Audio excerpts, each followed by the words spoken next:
They called me Dead Man's Shadow because I walked where death walked before me. For 12 years, I hunted the ghost of a legend, Silas Crow, the outlaw who murdered my family and vanished like smoke. I found him in a town that didn't exist on any map. But the truth I discovered there was darker than any revenge I'd imagined. These lands know pain better than joy. Every mark in the sand tells a story, but folks rarely listen. I saw this tale with my own eyes, like the crackle of a fire at night. The shadows of the past don't leave. You'd best listen close. Out here, it's the only way to survive. The desert has a way of keeping secrets. It buries them under sand and stone, lets the wind scatter the evidence, and waits for men foolish enough to go looking. I was that fool. My name is Thomas Mercer, though most folks who knew me before 1871 are dead now. The ones who survived the massacre at Raven's Creek, well, they don't much like to talk about it. Can't say I blame them. It was late September when I rode into the Badlands, that godforsaken stretch of territory where Arizona meets nothing but heat and emptiness. The sun hung low and angry, painting everything the color of old blood. My horse, a gray mare I'd named Ash after the ruins I'd left behind, moved slow and steady beneath me. She'd carried me across half the West in search of one man, one name, one promise I'd made standing over 3 fresh graves. Silas Crow. The name tasted like poison every time I spoke it. 12 years I'd been hunting him. 12 years following rumors and whispers, chasing shadows through mining towns and cattle ranches, saloons and trading posts. Some said he was dead, shot down in Kansas or hung in Colorado. Others swore they'd seen him, always just beyond reach, always one town ahead. The ghost of the West's most brutal outlaw, a man who'd killed more people than smallpox and left just as much misery in his wake. But I knew better. Dead men don't leave tracks. And Silas Crow's tracks were everywhere once you knew how to look. The town appeared on the horizon like a mirage, wavering in the heat, uncertain, as if it couldn't decide whether to be real or not. No name on any map I'd ever seen. No road leading to it that wasn't half buried in sand. Just a collection of weathered buildings huddled together like frightened animals, surrounded by nothing but empty land for miles in every direction. I'd found it by accident, following a lead from a dying man in Socorro. He grabbed my wrist with fingers like bird bones and wheezed out 2 words, Purgatory Junction. Then he'd coughed blood onto my shirt and stopped breathing. This had to be it. As I rode closer, the details emerged from the shimmer. A main street lined with sun-bleached buildings, a saloon with its sign hanging crooked, a general store with boards covering its windows, a church with its steeple leaning like a drunk trying to stand straight, and at the far end, barely visible, a building larger than the others, 2 stories, with a balcony that wrapped around the 2nd floor and windows that watched the street like eyes. The town was too quiet. No children playing in the dust. No women hanging laundry. No men loading wagons or shoeing horses. Just silence, broken only by the creak of wood settling in the heat and the distant cry of a hawk circling overhead. I dismounted in front of the saloon, tying Ash to the post and loosening my Colt .45 in its holster. The gun had been my father's, the only thing I'd salvaged from the ruins of our ranch. It had fired the bullets that killed 3 of Crow's men before they had overwhelmed me, knocked me unconscious, and left me for dead in the barn while they finished their work. I should have died that night. Sometimes I wished I had. The saloon door swung open before I could push them, and an old man stepped out. He was thin as a scarecrow, dressed in clothes that might have been fine once, but were now just patches held together by stubbornness. His face was a map of wrinkles, and his eyes, gray as winter, fixed on me with an intensity that made my hand drift toward my gun. "You looking for someone?" he asked. His voice was surprisingly strong, carrying an accent I couldn't quite place. "Maybe," I said carefully. "Town got a name. Had one once. Folks forgot it." He studied me for a long moment, taking in my dusty coat, my worn boots, the careful way I stood. "You're a hunter." It wasn't a question, but I answered anyway. "I'm looking for a man. Most men who come here are looking for something. Few find what they expect." He stepped aside, gesturing toward the saloon door. "You want to talk to the judge. He runs things here." The judge? The old man's expression flickered, something between pity and warning. Every town needs someone to keep order, even towns that don't exist. He walked away before I could ask more questions, disappearing around the corner of the building with surprising speed for someone his age. I stood there for a moment, feeling the weight of unseen eyes on my back, then pushed through the saloon doors. The interior was darker than I expected, my eyes taking a moment to adjust. The bar ran along the left wall, bottles lined up behind it like soldiers. Tables were scattered across the floor, most of them empty. A few men sat in corners, nursing drinks and avoiding eye contact. The air smelled of whiskey, tobacco, and something else, something older and harder to define. Desperation, maybe, or fear. Behind the bar stood a woman who stopped me in my tracks. She was tall, with dark hair pulled back severe from a face that was all sharp angles and harder edges. But it was her eyes that held me, green as bottle glass, and just as cutting. She looked at me the way a gambler looks at cards, trying to read what I had and what I was willing to lose. "Whiskey," I said, approaching the bar. She poured without speaking, sliding the glass across the scarred wood. I caught it, downed it in one swallow, and set it down for a refill. The second one I sipped, using the time to study the room and the mirror behind the bar. "You're looking for the judge," she said. "Not a question. Everyone seems to think so. That's because everyone who comes here does." She refilled my glass without being asked. "What makes you different from the others?" "I'm looking for someone specific. Silas Crow." The room went dead quiet. The men in the corners stopped their whispered conversations. Even the creak of the building seemed to pause. The woman's expression didn't change, but something flickered in those green eyes. Recognition, maybe, or warning. "That's a dangerous name to speak in this town," she said softly. "He's a dangerous man." "Was," she corrected. Past tense. My heart hammered against my ribs. "He's dead." "That depends on who you ask." She leaned closer, her voice dropping to barely above a whisper. "The judge will see you now. Upstairs, third door on the right. And Mr. Mercer, yes, I know your name. Be careful what questions you ask. Some answers have a price steeper than you're prepared to pay." I left money on the bar and headed for the stairs, feeling those green eyes boring into my back the whole way. The second floor was a hallway lined with doors, most of them closed. The third on the right stood slightly ajar, light spilling through the gap. I knocked once, pushed it open, and stepped into my past. The man sitting behind the desk was older than I remembered, gray at the temples, lines deeper around his eyes, but I would have known that face anywhere. It had haunted my nightmares for 12 years. It was the face I'd sworn to find, to face, to end. Silas Crow looked up from the papers on his desk and smiled. "Hello, Thomas," he said quietly. "I've been expecting you." For a long moment, I couldn't move, couldn't breathe, couldn't think past the roar of blood in my ears and the weight of my father's gun on my hip. 12 years. 12 years of hunting, searching, surviving on nothing but hate and the promise of this moment. And here he sat, calm as Sunday morning, as if we were old friends meeting for coffee. My hand moved toward my holster. "I wouldn't," Crow said, his voice still carrying that quiet authority I remembered. "Not yet. Sit down, Thomas. We need to talk." "Talk?"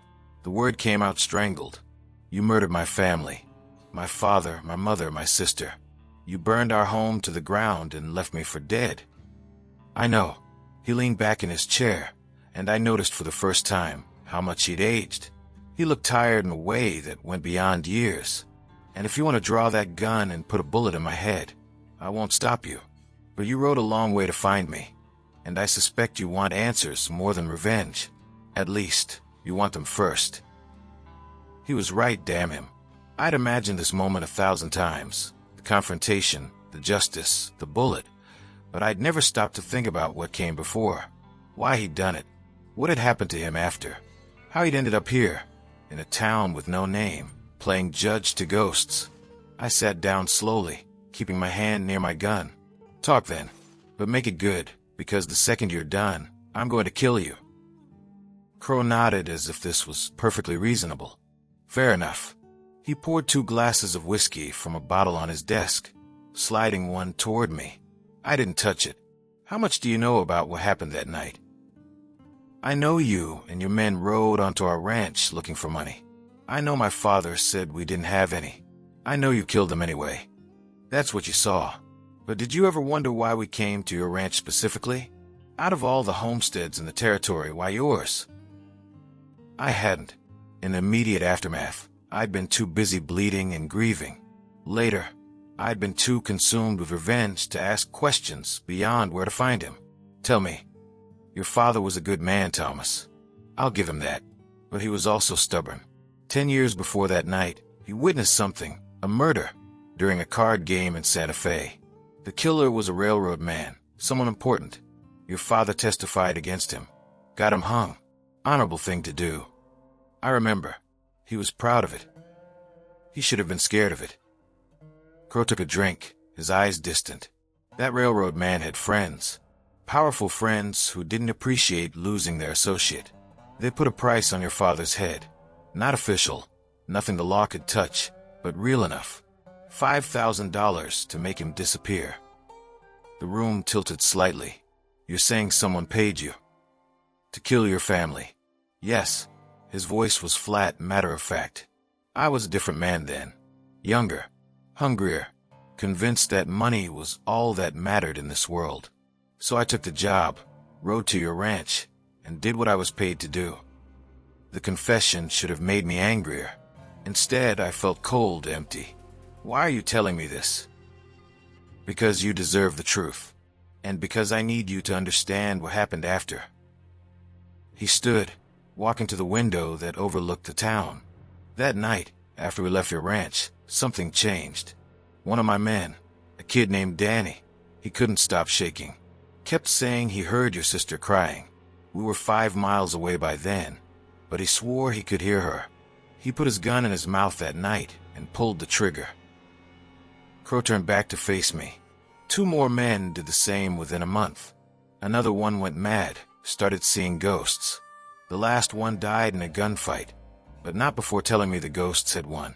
Within 6 months, everyone who rode with me that night was dead. Everyone except me. Good, I said flatly. I thought so too at first. Thought maybe I was stronger, smarter, better at living with what we'd done. He laughed, bitter and dry. Then I started seeing them. Your family. In mirrors, in shadows, in dreams. Your father asking me why. Your mother begging for mercy. Your sister. His voice cracked. Your sister just standing there, watching me. 11 years old and already dead because of me. You're insane. Maybe. Or maybe some debts can't be paid in this life. He gestured toward the window. Toward the town beyond. That's why I'm here. That's what this place is. I don't understand. This town, Purgatory Junction, it's where people come when they can't go anywhere else. When they're too guilty to live, but too stubborn to die. Everyone here has blood on their hands, Thomas. Everyone here is running from something. And I'm their judge because I understand what it means to be haunted. I stared at him, trying to reconcile this broken man with the monster I'd hunted for 12 years. That doesn't change what you did. No, it doesn't. He sat down again, looking older than ever. But before you pull that trigger, I want you to meet someone. Someone who needs to tell you her own story. Who? Your sister. The words hit me like a bullet. The room spun. My sister was dead. I'd seen her body. Helped bury her in the plot next to our parents. That's not possible. You saw a body. But did you ever wonder why she was the only one who wasn't burned? Crow leaned forward, his eyes intense. I told my men to set the barn on fire with all of you inside. But when they went to do it, your sister wasn't there. She'd hidden in the root cellar. By the time they found her, something in me broke. I couldn't. I told them to knock her out, make it look like she died from smoke, but to keep her alive. You're lying. Am I? He stood, moving to the door. She's been living here, Thomas, for 12 years. waiting for you to find us, waiting to decide whether her brother became the man father would have wanted, or just another killer looking for blood. The door opened, and the woman from the bar stepped in. The woman with green eyes the color of bottle glass. The woman who looked like my mother. The woman who had our sister's smile. "Hello, Tommy," she said softly, using the name no one had called me since I was a child. "It's been a long time." And then the world I thought I knew shattered completely. I couldn't speak, couldn't move. The woman, my sister Sarah, though that name seemed impossible, stood in the doorway like an apparition made flesh. She'd been 11 when I'd buried her. She'd be 23 now, the same age as this woman. The math worked, but math didn't explain the dead coming back to life. "You died," I finally managed. "I buried you." "You buried someone." Her voice was different from what I remembered. Harder, older, carrying weight that no child should know. One of the ranch hand's daughters. Crow's men found her body near the creek. They dressed her in my clothes, put her where you'd find her, made it look like smoke inhalation. "Why?" She looked at Crow, something unreadable passing between them. "Because he couldn't kill a child. Not that night. Not after what he had already done. So he took you instead." The anger was starting to break through the shock. Hot and sharp. "Kidnapped you. Kept you prisoner." At first. She moved into the room, and I noticed the way she walked, confident, controlled, like someone who knew how to handle herself in a fight. But I was 11 years old, Tommy. Orphaned, terrified, alone. He brought me here, to this place.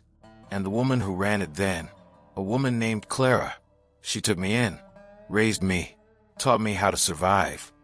Survive. I stood up, my chair scraping harsh against the floor. "You've been alive for 12 years, and you let me think." The words tangled in my throat. What was I supposed to do?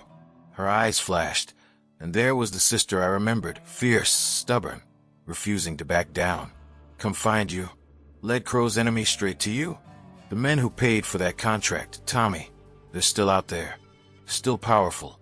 If they knew either of us survived, they'd finish the job. "So you hid. Here, with him." I turned to Crow, and this time I did draw my gun. "You think keeping her alive makes up for murdering our parents?" "No," Crow said simply. "Nothing makes up for that. But it was all I could do." "Tommy, don't." Sarah stepped between us, fearless despite the gun in my hand. "I know you're angry. God knows you have every right to be. But there's more to this story. More you need to understand about this town, about the people here, about why killing Crow won't give you what you think it will. It'll give me justice. It'll give you blood." She pushed my gun hand down gently but firmly, "And you'll end up right back where you started. Alone, angry, haunted. Is that what Father would have wanted?" The mention of our father struck deep. He'd been a man of principle, of law, of doing things the right way even when it cost him. He testified against that railroad man because it was right, consequences be damned. And here I was, ready to execute a man without trial, without proof beyond my own pain. "Show me," I said finally, holstering my gun. "Show me this town. Show me what you've built here. And then we'll decide what justice looks like." Sarah's shoulders relaxed slightly. "Follow me." We left Crow in his office. I noticed he didn't try to follow, didn't try to stop us, and descended the stairs back into the saloon. It was fuller now, more people having emerged from wherever they'd been hiding. They watched us with curious, wary eyes, the desperate faces of the damned. "Everyone here has a story," Sarah said as we walked out into the street. The sun was setting, painting the buildings gold and red. "That man there, Marcus, he burned down a competitor's store with people inside. Didn't mean to kill anyone, but 3 people died. He's been here 7 years, working to build something good with what's left of his life." She pointed to a woman sweeping the porch of the general store. "Maria. She poisoned her husband after years of abuse. The law would have hung her, but Crow found her first. Gave her a choice, die for what she did, or live with it every day and try to balance the scales." As we walked, she showed me more. A doctor who'd drunk himself into a mistake that killed a patient. A former soldier who'd massacred civilians during the Apache Wars. A banker who'd stolen enough money to ruin dozens of families. All of them here, in this town that didn't exist, trying to find some kind of redemption. This is Crow's real punishment, Sarah explained as we reached the edge of town, where the desert stretched endlessly. He could have run anywhere, hidden anywhere. Instead, he built this place. He judges others because he can't judge himself. He gives people second chances because he'll never get one. And you, what's your punishment? She smiled sadly, living with the knowledge that I survived when our parents didn't. Watching you grow into a killer from a distance, unable to stop you. Knowing that the only family I have left might hate me for not being dead like I was supposed to be. I don't hate you. The words came out rough, raw. I mourned you. I avenged you. I spent 12 years becoming someone Father wouldn't recognize, all in the name of justice for you and Mother and him. And now you tell me it was all for nothing. Not nothing. You found me. You found the truth. She turned to face me fully, her green eyes, Father's eyes, meeting mine. But now you have to decide what to do with it. Kill Crow and satisfy your revenge, or find another way to balance the scales. There's no other way. Isn't there? She gestured back toward the town, toward the people moving through their evening routines. These people need someone to keep them here, to keep them trying. Crow won't last forever. The guilt is eating him alive. But you could be the judge they need. The one who understands both justice and mercy. You're asking me to replace him? To become him? I'm asking you to become the man Father raised you to be. The one who believes in redemption as much as revenge. I looked at the town, at this impossible place built from guilt and hope in equal measure. At my sister, alive against all odds. At the choice she was offering. To pull the trigger and end the story I'd been telling myself for 12 years. Or to put down the gun and start a different story entirely. I need time, I said finally. Time is what we have here. Sarah took my hand. The first time we touched in 12 years. Come on, let me show you the house where I've been living, where you can stay while you figure out what justice really means. As we walked back to the town, I felt the weight of eyes on us, hopeful, afraid, wondering if I would be their salvation or their destruction. And for the first time since that terrible night, I wasn't sure myself. Maybe that was a start. 3 days passed before I could bring myself to speak to Crow again. I spent the time learning the town, meeting its inhabitants, hearing their stories. Each one was worse than the last, a catalog of human cruelty and weakness. And yet, here they were trying, building, working, atoning in the only way left to them. Sarah had been right. This town was Crow's purgatory, but it was also something else, a refuge for people who'd been cast out of the normal world, who couldn't live with themselves, but weren't ready to die. And somehow, against all logic, it worked. The general store was well stocked. The saloon was clean and orderly. There was even a schoolhouse, though with only 3 children. People worked their trades, helped each other, resolved disputes without violence. It was, in its own broken way, a functioning society, but it was built on a lie, or rather, on an agreement to forget, to not look too closely at anyone else's past, because then they might look at yours. On the 4th morning, I found Crow on the church steps. The building behind him leaned precariously, but someone had tried to fix it. New boards mixed with old, fresh paint over weathered wood. The cross on the steeple had been straightened. No preacher, Crow said as I sat beside him. No one here feels righteous enough to stand in front of others and talk about salvation. But people come anyway, sit in the pews, try to pray. Some of them even cry. Do you? Every night. He didn't look at me, his eyes fixed on the empty street. Your father, your mother, Sarah, though I know now she survived, but also every other person I killed before that night. Every widow I made, every child I orphaned. The weight of it never gets lighter, Thomas. It just becomes familiar. Good, is it? He finally turned to face me. Because I'm not convinced that guilt is the same thing as justice. Guilt is just pain with nowhere to go. What would you know about justice? More than you think. He stood, stretching. Come with me. There's something I need to show you. We walked to the far end of town, past the last buildings, to a plot of land marked with wooden crosses. Dozens of them, maybe 100. Names carved into the wood, dates, sometimes a few words. The town cemetery. Everyone who's died here since I founded this place, Crow explained. Natural causes, accidents, a few who couldn't live with themselves anymore. But also people who came here looking for someone, bounty hunters, revenge seekers, people like you, people who thought killing would make them feel better. He led me to a specific section, where the crosses were darker, older. These are the ones who forced my hand, who wouldn't leave, wouldn't listen, wouldn't accept that the people here deserved a second chance. I gave them every opportunity to turn around, but they wouldn't, so I stopped them. You killed them. I did, and every one of their names joins the others in my nightmares. He looked at me directly. That's what I'm trying to tell you, Thomas. If you kill me, you won't feel better. You'll just add my name to your own list, and 12 years from now, you'll be exactly where I am, hollow, haunted, wondering if any of it meant anything. So I'm just supposed to forgive you? No, forgiveness isn't yours to give. Your parents are dead. They're the only ones who could forgive me, and I'll never get that chance. He knelt, straightening one of the crosses that had tilted. But you can choose not to become me. You can choose to let your family rest instead of using them as an excuse for more killing. The words stung because they were true. I'd spent 12 years telling myself I was honoring my family, but really, I'd just been feeding my own anger, using their deaths as justification for my own violence, becoming the kind of man my father had fought against. Sarah thinks I should stay here. I said, take over when you're gone. Be the judge. Sarah's smart. Always was. Crow smiled faintly. But the choice is yours. You can stay and build something, or you can kill me and leave.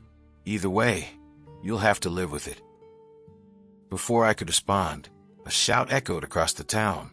We both turned to see Marcus, the man who'd burned down the store, running toward us. His face was pale, terrified. Judge, we got trouble.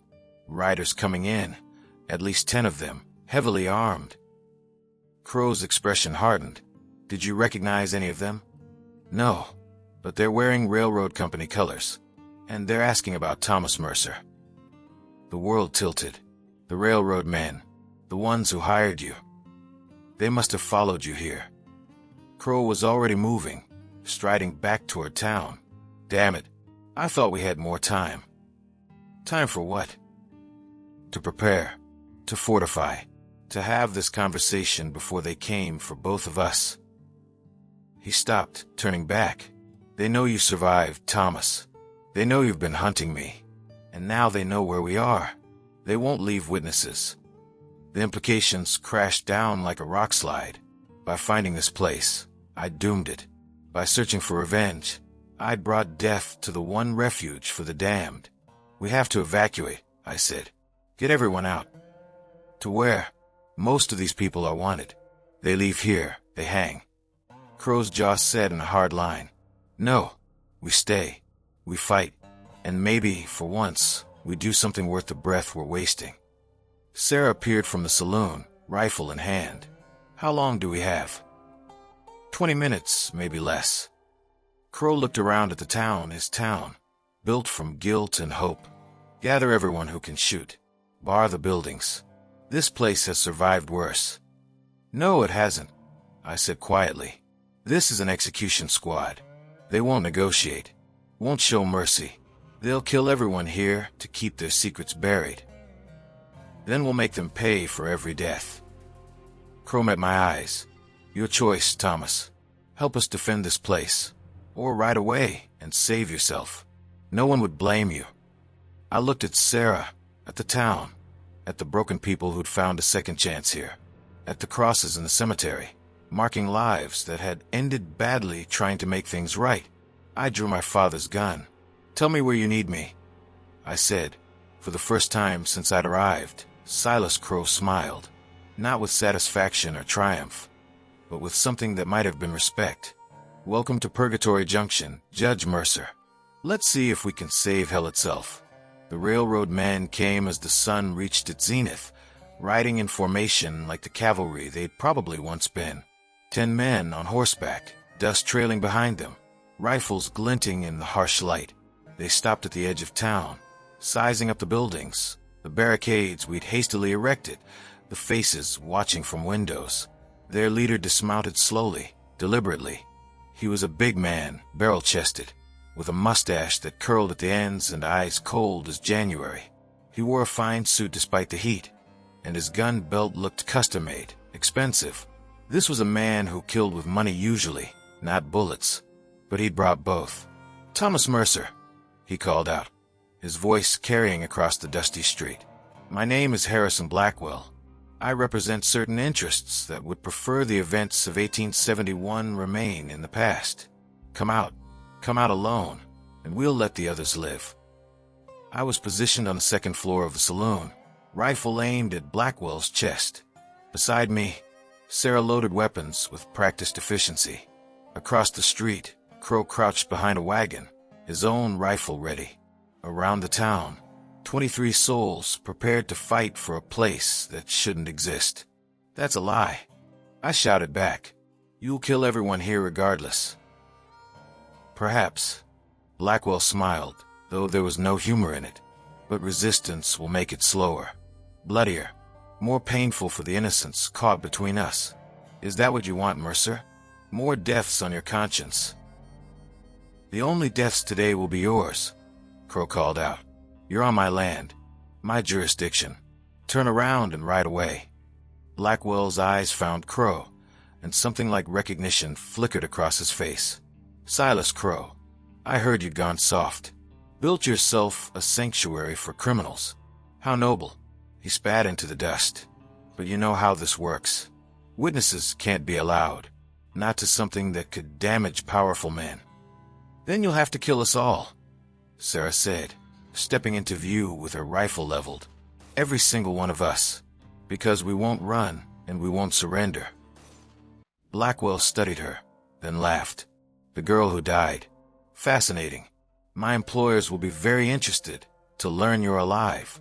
Of course, they'll be less interested once we've corrected that error." "On 3, Crow said quietly, his voice carrying to our position defenders. 1. The railroad men reached for their weapons. 2. Sarah's hand found mine for a brief moment, squeezing. A goodbye, or a blessing, or both. 3. The world exploded into gunfire. I shot first, my bullet taking Blackwell in the shoulder and spinning him around. His men scattered, diving for cover behind rocks and scrub brush. Return fire shattered the saloon's windows, with splinters flying. Sarah dropped low, firing methodically, each shot carefully aimed. Across the street, Crow's rifle barked steadily. One of the railroad men went down, clutching his leg. Another took cover behind his horse, using the poor animal as a shield. Marcus appeared on the roof of the general store, his shotgun booming, forcing 2 men to retreat further from the town. But we were outgunned and outnumbered. For every shot we fired, 3 came back. The railroad men had military training, military discipline. They advanced in coordinated groups, providing covering fire for each other, working their way closer to the buildings. "We can't hold them." Sarah shouted over the gunfire. "We don't have to hold them forever," I replied, reloading. "Just long enough." "For what?" "For them to realize this isn't worth it." But even as I said it, I knew it was hopeless. Men like Blackwell didn't retreat. They won, or they died trying, and they had the numbers to win. A Molotov cocktail arced through the air, crashing against the side of the church. Flames spread quickly across the dry wood. Maria ran from the general store with a bucket, trying to douse the fire, and a bullet caught her in the chest. She fell hard, the bucket rolling away, water soaking uselessly into the dust. "Maria!" Marcus screamed, abandoning his position to run to her. 2 more shots rang out, and he collapsed beside her, his hand reaching for hers even as the life left his eyes. The sight of them dying together The murderer and the murderess, finding redemption in their final moments. Something in me broke. Or maybe it was the last piece of my old self finally shattering. I stood up, exposed myself fully in the window, and fired every bullet I had left. 1, 2, 3 railroad men went down. The 4th I wounded. The 5th ducked behind cover. Then my gun clicked empty, and I was out of ammunition. Blackwell, blood-soaked but still standing, raised his rifle toward me. I saw his finger tighten on the trigger, saw the moment of my death approaching, and felt a strange calm wash over me. If this was how it ended, at least I'd die protecting something. At least I'd die for something other than revenge. The shot never came. Instead, Blackwell jerked forward, a surprised expression crossing his face.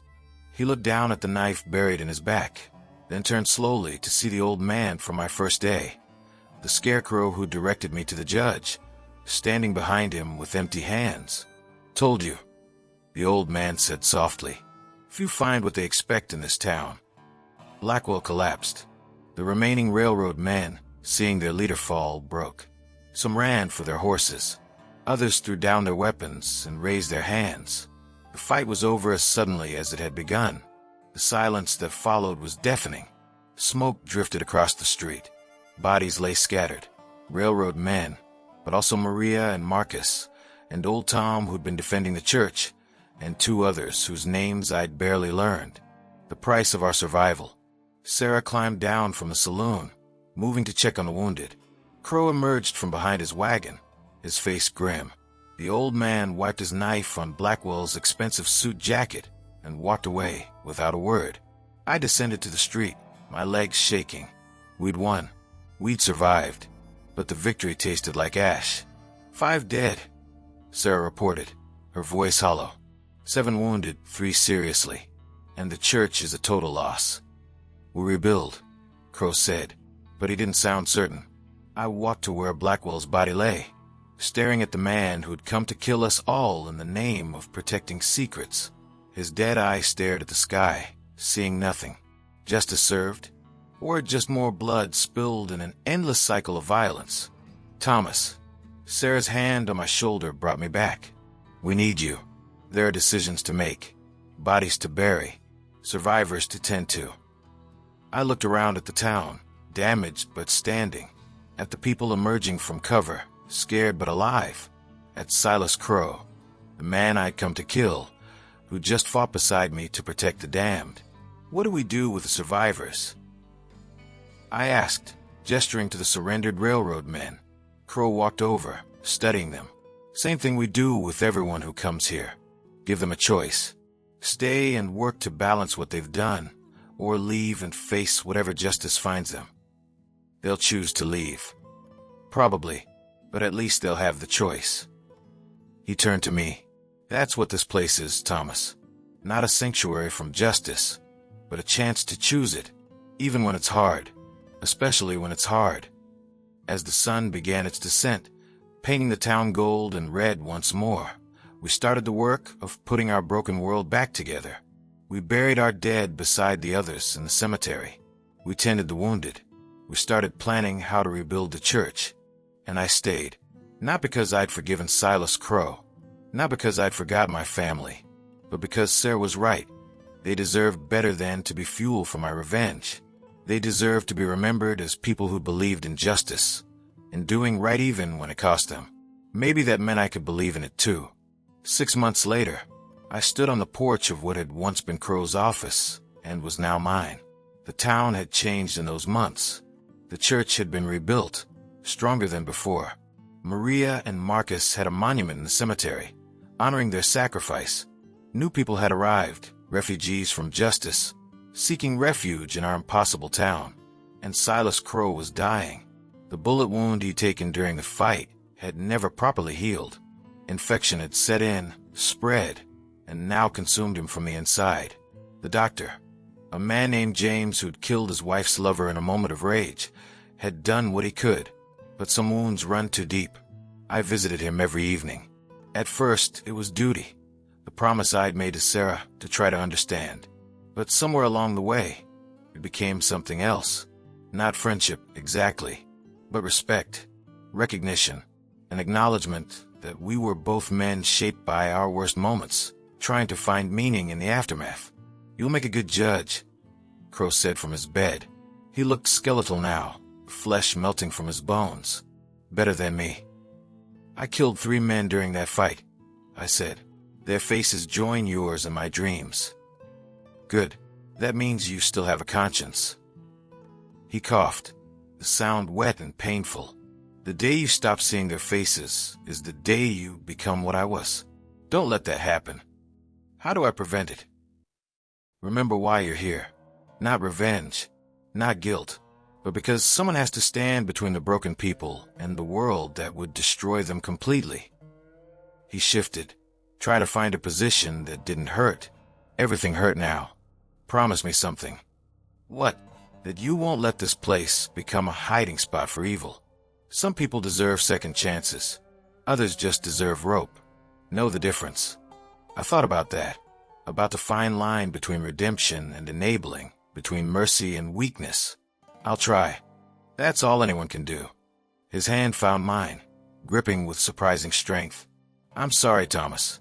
For your family. For the man I was. For the fact that sorry isn't enough."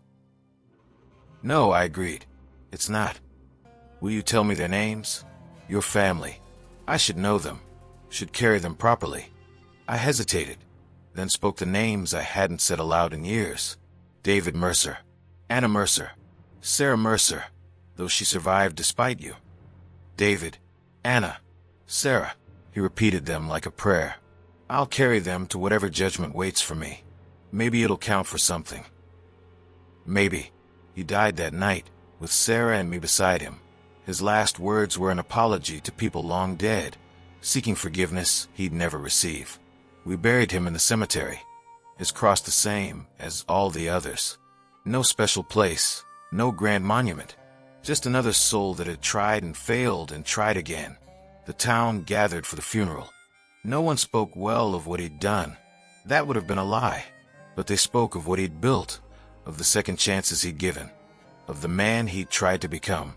It wasn't redemption exactly, but it was something. That evening, as I sat in the judge's office with Sarah, looking over the town's accounts and problems, a rider appeared on the horizon. Another seeker, another person running from their past, hoping for a future. "What do we do?" Sarah asked. I thought about my father, about the man he'd been, about honor and justice, and the complicated space between revenge and mercy, about the fact that I'd come here to kill a man and had instead found a purpose. "We give them a choice," I said. "Same as everyone. Stay and atone, or leave and face their judgment. But we don't make it easy. Redemption shouldn't be easy." "When did you become wise?" "I didn't. I just became tired of being angry." I stood, preparing to meet the rider. The anger didn't bring them back, didn't make me feel better. It just made me hollow. And now I remember them by being the man they believed I could be. It's not enough. It'll never be enough. But it's what I have. As I walked out to greet the new arrival, I felt my father's gun heavy on my hip. Not a weapon of revenge anymore, but a reminder, a symbol, a promise that justice could be more than punishment, that even in the darkest corners of the West, there could be light. The rider dismounted, dusty and tired. Young, maybe 20, with eyes that had seen too much. She looked at me, at the town, at the impossible refuge we'd built from guilt and hope. "Is this Purgatory Junction?" she asked. "It is. They say the judge here gives people a second chance. Is that true?" I thought about Crow, about Maria and Marcus, about my own journey from revenge to something that might eventually become peace. "That depends," I said. "What did you do?" She told me her story. I listened, and when she was done, I made my judgment. Not perfect, not pure, but fair. That's all we can ever hope for in this world, to be fair, to try, to remember that every soul carries both darkness and light, to choose each day which one will feed. And in Purgatory Junction, that choice was enough. The town had no name on any map, no official existence, but for the broken people who found their way to us, it was more real than anywhere else. It was the place where the damned could try to save themselves, where the guilty could work towards something better, where even a man who'd spent 12 years hunting revenge could learn that the hardest justice is the kind you perform on yourself. The sun set over the desert, painting everything gold and red. Another day survived, another chance given, another step toward redemption that we'd never quite reach, but couldn't stop pursuing. And in the cemetery, beside rows of crosses marking lives that ended badly but tried to end better, my family's name stood as a reminder, not of what was lost, but of what was worth saving. David, Anna, Sarah. I whispered their names to the wind and went back to work. There were always more souls arriving at Purgatory Junction, always more choices to make, always more chances to prove that even in hell, hope could grow. And maybe, just maybe, that was enough. See you around, my friend. I've got another story for you.